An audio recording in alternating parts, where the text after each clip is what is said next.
Hello there, this is Ellina Nickell's Travel Mysteries. Let's go for the new adventures for our Around France in 80 Days trip. Trip continues every day. We left Amiens and arrived at Lochnagar Crater Memorial. This is a World War I site, and we will see the crater. And this is the crater itself. So this is a private memorial for peace and reconciliation on the place where the biggest crater ever made by men in anger, to remind people what a horror war is.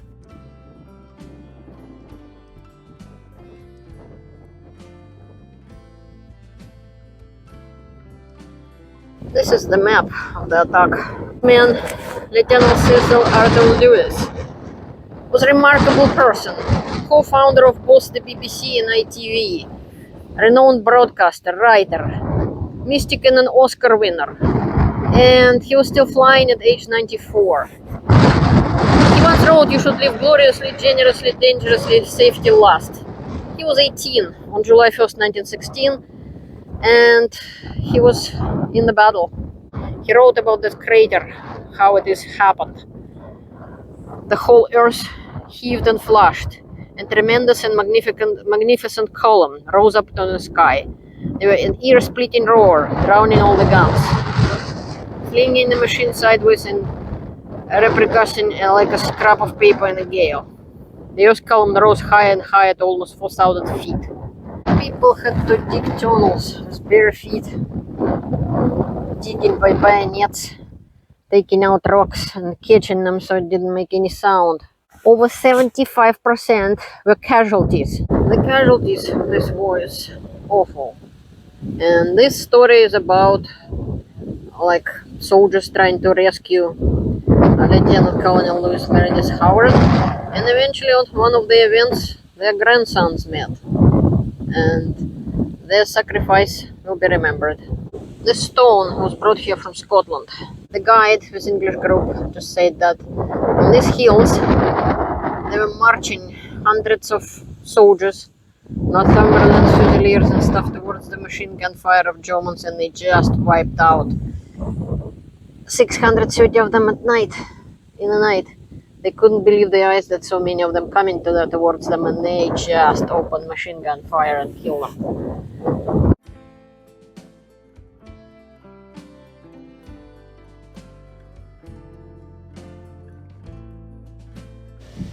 This is insane. And this path is going all around crater, and what I noticed, these are the names of all the people who died and get killed here. And this is the story of a lone veteran who keep coming to remember his fallen friend who is buried on the bottom of that crater. And even Canadian war correspondent noted in his diary about that. And the man, Roy Beeling, came to remember this day and his fallen friend Alfred Sam. This is what Germans remember about this. They saying the British, they knew about the attack and were prepared. And then the British will keep coming for 2 hours, and for 2 hours Germans were killing them.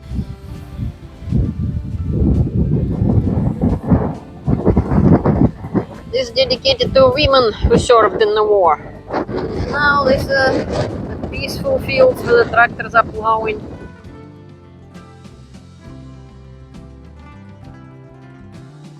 And at the time, the ground was shaking like a jello because 2 mines were blew up and the rocks were falling everywhere. And the soldiers from Scotland. This plaque is about death sentences. When people were punished for disobedience, striking a superior officer, quitting, sleeping at post, all of it could have carried death sentence. Between August 1914 and October 1918, British Army had in excess of 230,000 court-martial for all types of military offences. 3,080 death sentences were meted out, and 346 actually carried through to execution. So many of these men were shell-shocked, scared, and so on, and nobody cared. They were court-martialed anyway. And now, civilized countries abolish that. Russia is executing people right now in Ukraine for the crimes just like in World War One. I just have read the letter of the British soldier to his wife and to his 7 children. He died on July 1st in this battle as he fought for the king and the country. Oh boy. This is about nurse Vera Brittain, who volunteered to be nurse. Even she went to Oxford to study English literature in 1914. But she fought as a nurse, and her fiancé was killed, and her future was taken away from her. Private Harry Patch said very powerful words. If any man tells you he went into the front line and he wasn't scared, he's a liar. He was scared from the moment he got there. And it wasn't worth it. No war is worth it. No war is worth the loss of a couple of lives, let alone thousands. Even this memorial is about reconciliation. Make me very angry that nowadays people didn't learn anything. In Ukraine right now, Putin killing Ukrainians, killing Russians, sending them in that mindless meat assaults. Just like that. People did not learn anything. This is what these fields are for. To plow, to grow crops, to feed people. This was supposed to remind people and never do this again. War in Ukraine is going on. We have to help Ukraine to stop Putin. I hope this will be a lesson for all of us. And we walked around to the whole crater. That's our car and somebody's RV. We came to Beaumont-Hamel Newfoundland Memorial, the War Memorial. And this is a UNESCO site. Lots of people from Newfoundland and Labrador were killed. On 1st of July 1916, 800 members of Newfoundland Regiment went into the battle on this place, and only 68 were answering the call next morning. The rest was killed, wounded, or missing. There are trenches here and memorial about Newfoundland soldiers. 29th Division, this says.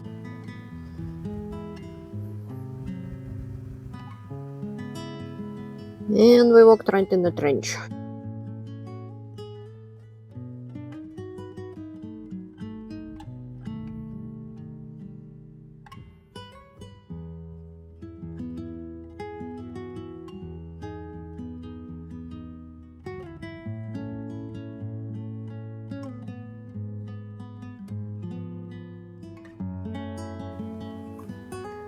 Well, we could see stuff from above. Those are trenches and craters of the artillery and bombs. 2,500 miles to Newfoundland, that way.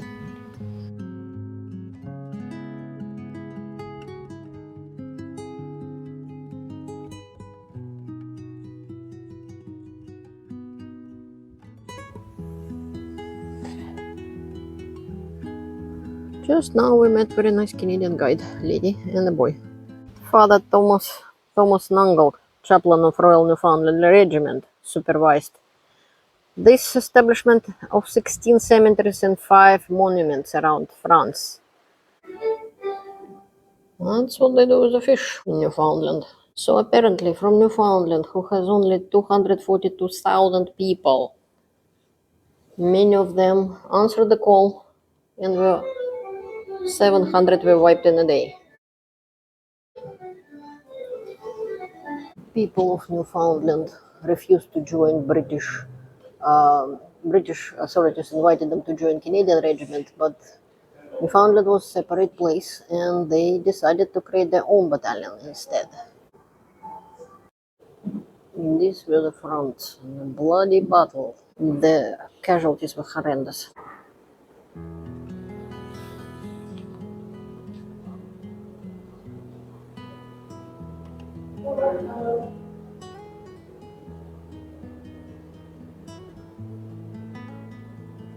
And this is Thomas Lind, the guy who reported about the war.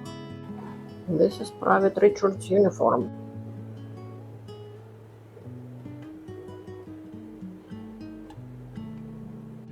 Eventually, Beaumont-Hamel was captured, but then it was recaptured by Germans, and then it was recaptured again a few months later.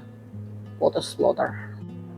Eventually, in different times, October 1916 or April 1917, the Newfoundland Regiment achieved its objectives and so on, but they paid a heavy price for that. This is in memory of Newfoundland and Labrador soldiers bravely fought in France. And the fun thing in the end, sometimes the amusing things occur. For instance, once a message was sent by an officer as follows: pass the word to captain to send reinforcements. But when the message reached the destination, it was delivered as Captain so-and-so wants you to lend him 3 and 4 pence.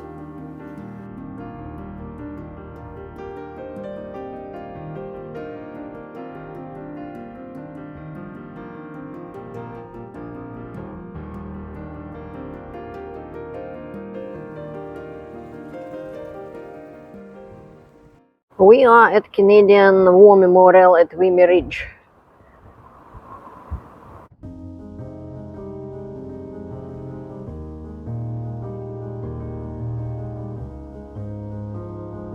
Allies tried to recapture Vimy Ridge before the arrival of Canadians, but then Canadians arrived and eventually it was recaptured. This is John McCrae, if I pronounce his name right, Canadian surgeon and a poet who wrote famous song Flanders Fields. That's St. James Morrison. Meanwhile, women were fighting on the home front, making shells.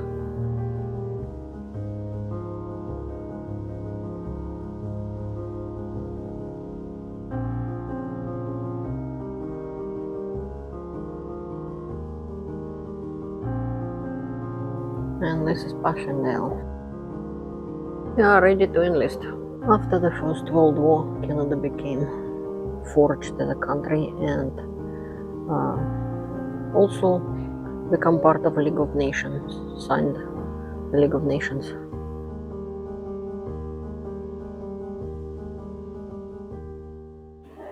This is Canadian hero of World War II. Это канадский герой Второй мировой войны.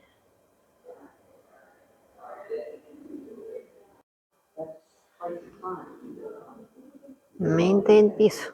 Good point. What is also so awful that all the ground here is damaged by those holes from them blow up artillery shells and bombs and trenches and stuff like that. This is what left of it. We will go in the tunnels now.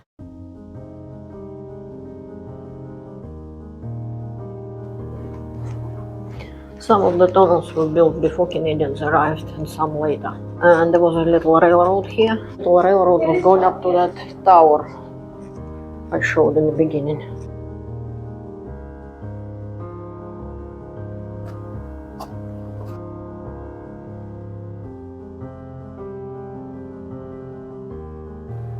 This is another big crater.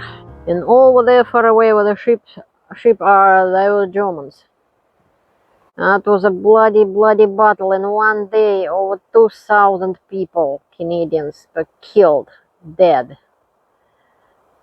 And in general, it was just horrific. Another interesting thing we learned on the tour, that how they would carry on messages, not as much by telephone, but by messengers, by people, running around as far as that tower I showed in the beginning. And they lived only 8 to 12 days. That was their lifespan. And also they had to have a special patch on the shoulder so they wasn't shot when they're running back, as people could think they are deserters. So that was really horrific job, but very important for the battle. But the victory wasn't be able to be possible without French and British as well. But eventual victory come at a high cost. And another crater. Horror. 40,000 men were here on Canadian side. And the German observation point. April 9th, 1917. They were preparing their guns to shoot at Canadians. And the monument we're gonna see today, more than 11,000 names of people lost. Wow, the rainbow above the monument. Just now was horrid rain for a long time. And the thunderstorm, wow. And now we have rainbow. And that is our car.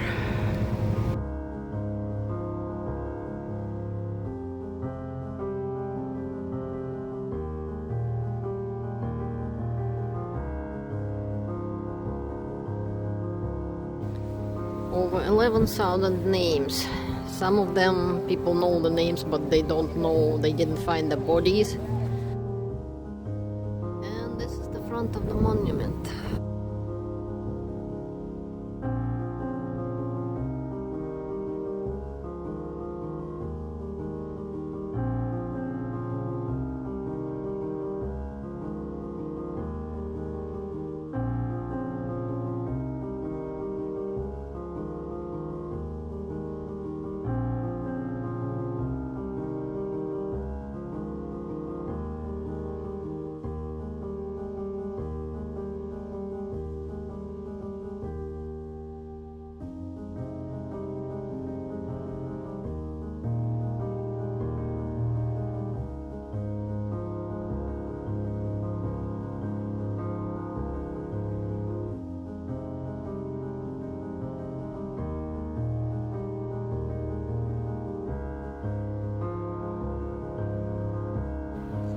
This is Canadian Cemetery, and the battlefields were right there.